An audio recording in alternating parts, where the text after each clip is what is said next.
Give it to me.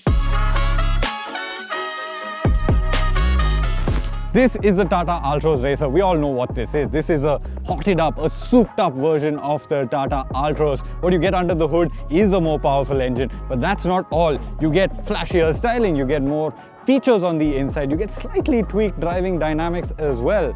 This is the first time we're seeing the car in the flesh, so come on, let me get you through all of the details that are new on the Tata Altroz Racer. But before we go ahead, make sure you like this video, subscribe to the Evo India channel so you don't miss another video drop, and we are dropping full drive reviews of this Tata Altroz Racer very soon. And leave a comment down below. What do you think of the new Tata Altroz Racer? Let's start by talking about the styling, because when you look at the Racer, the styling is the first thing that stands out at you.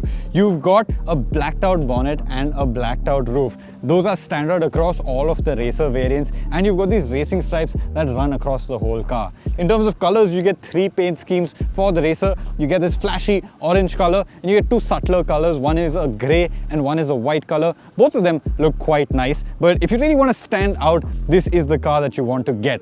Other styling elements, you get a blacked out grille up front. The bumper design remains the same, but it looks pretty cool nevertheless. Over at the side, you do get Racer badging, but it's very subtle. It's right here. And if you're not a fan of the Racer name, I don't think it should be too hard to get this badge out of here. The rest of the car pretty much remains the same. You get 16-inch gunmetal alloys with MRF Eco Tread tires on them. You can see the blacked out roof more from on the side, and another change that is there on the side is this slide skirting on the bottom of the car.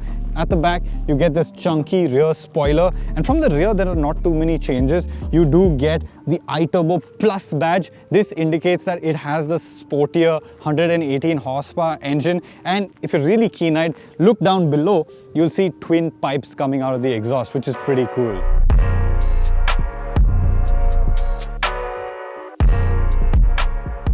Now let's talk about the interiors. On the insides, you get the same overall architecture of the Tata Altroz, but obviously, keeping with the Racer vibe, you get a few differences. You get orange accents around the air vents, around the manual gear transmission, and you also get orange in the seat. So you've got orange stripes on the seat back, on the seat pad, and you get orange stitching along the seat. You also get the Racer name embossed into the rear headrest, and the floor mats are orange striped as well. You've got a digital instrument cluster, that's new. You continue with the same 10.25-inch screen that now comes in the Tata Altroz. You also get a 360-degree camera, you get a sunroof, you also get a wireless charger, and you get ventilated seats. Keeping with Tata Motors new cars, you also get connected car features, so you can access the car from the phone app and do all of the geofencing and all of that stuff. When you're in an Altroz, you can't not talk about backseat space. Look at this. I've got about 3 or so inches of free knee room, and I've got about 2 inches of free headroom. So space in the back, well, you make your own opinions about what this is. I'm not allowed to give you my opinions just yet. You've got some changes from the regular Altroz as well, and they're very similar to what you have in the front. So you've got your stripes on the seats, you've got the orange stitching, and you've got floor mats. Apart from that, you've got AC vents at the back, you've got a USB port, and there you go. That's your back seat of the Altroz Racer. Now let's pop the hood, because the Altroz Racer, it's more than just a physical job. I know you've got cool paint and you've got cool stuff on the inside, but the real talking point is what is under the hood. Let me just get this up for you. There you go.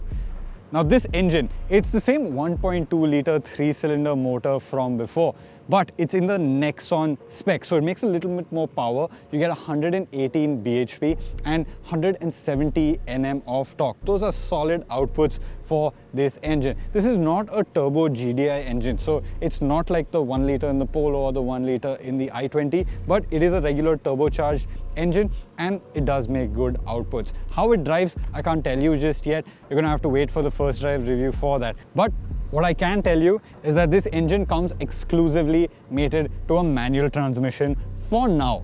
As of now, Tata Motors is saying that since this is the Racer, since it's for enthusiasts, they're only offering a manual transmission.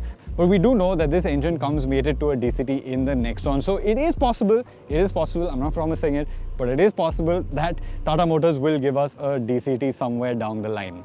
Okay, so there you have it. That's all you need to know about the new Tata Altroz Racer. It's a really exciting package. It looks very cool. You've got good equipment on the inside. But what we're most excited about is the way it drives. Now, I can't give you any opinions yet, even though I have been out on the coast track driving this car. But stay tuned, because on the 16th of June at 12 noon, we're going to drop our first drive videos of the new Tata Altroz Racer. Make sure you're subscribed to Evo India so you don't miss that video drop, and leave a comment down below. What are your expectations of the Tata Altroz Racer to drive? We'd love to know from you. Thank you so much for watching. See you next time.